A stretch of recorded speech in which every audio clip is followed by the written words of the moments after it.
Ako si Elena, isang simpleng babae. Hindi nakapagtapos ng pag-aaral at wala ng mga magulang.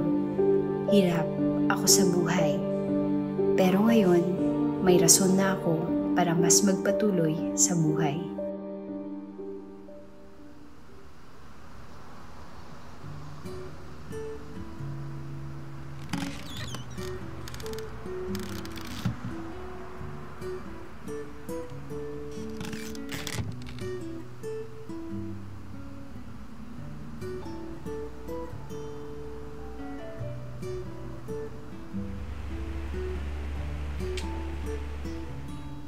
Ninyo? Halika na, anak. Dito na po ako, Nay. Anak, nandito na ba lahat ng mga gamit mo? Baka may nakalimutan ka, ha? Wala na po, Nay. Nais ko na po lahat. Mag-ingat ka doon at magpakabait ka. Oo naman po, Nay. Malaman na po kaya ako sa inyo. Sus! Binola mo pa ako. Ikaw talaga.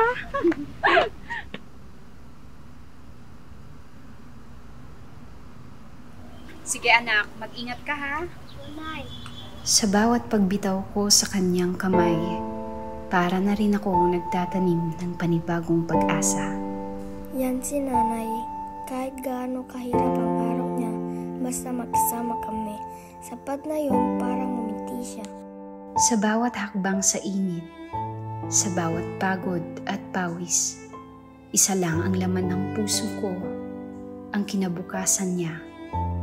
Siya ang dahilan kung bakit hindi ko kayang sumuko kahit paulit-ulit akong sinusubok ng buhay.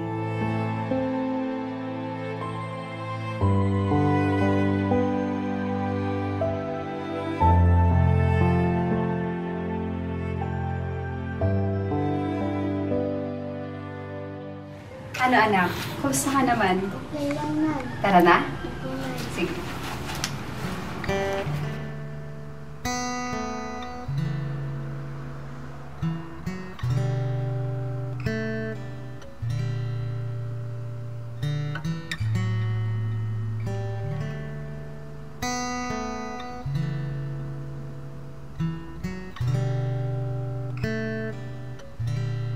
Panginoon, hindi ko po alam kung tama ang mga desisyon ko sa buhay.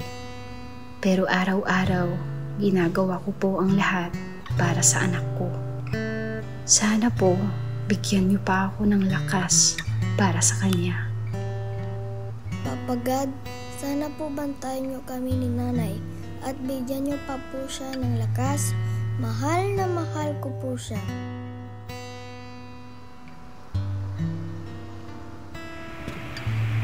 Nay, okay lang po ba kayo? Oo, anak. Basta andito ka, masaya na ako.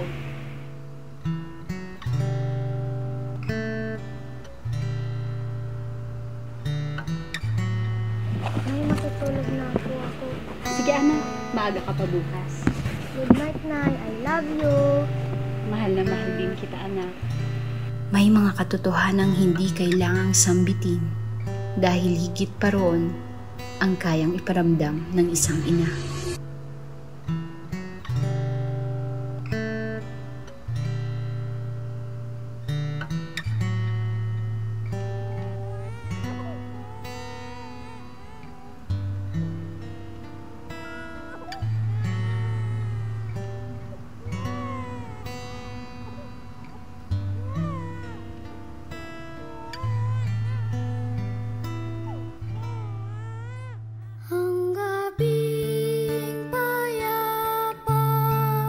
Walang kasiguraduhan ang bukas, pero hindi ako mawawalan ng pag-asa.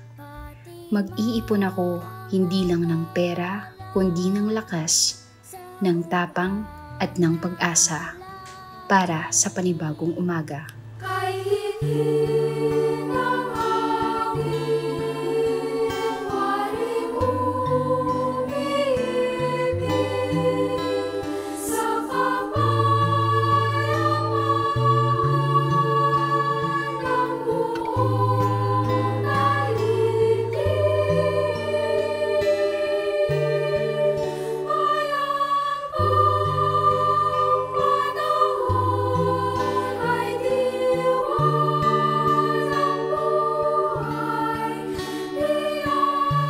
minsan, ang daan ng kahapon ay puno ng pagod at luha. Pero ngayon, nilalakaran na namin ito ng may ngiti at pag-asa. Hindi para ipagmalaki ang narating, kundi para alalahanin kung saan kami nagsimula at para magbigay ng pag-asa sa mga tulad naming nanggaling din sa wala. May mga tinig na akala ng mundo'y mahina. Pero sa pagmamahal, tumitibay si Nanay Elena. Hindi ako hinahanap, pero ako'y piniling mahalin. Ako ang tinig sa gilid, na pinakinggan ng isang pusong totoo. At doon ko natutunan na hindi lahat ng malaga ay kailangan makita. Minsan, sapat na ang marinig ka para magpatuloy ka. Di atras, di lulubog, di sumusuko, ano man laban.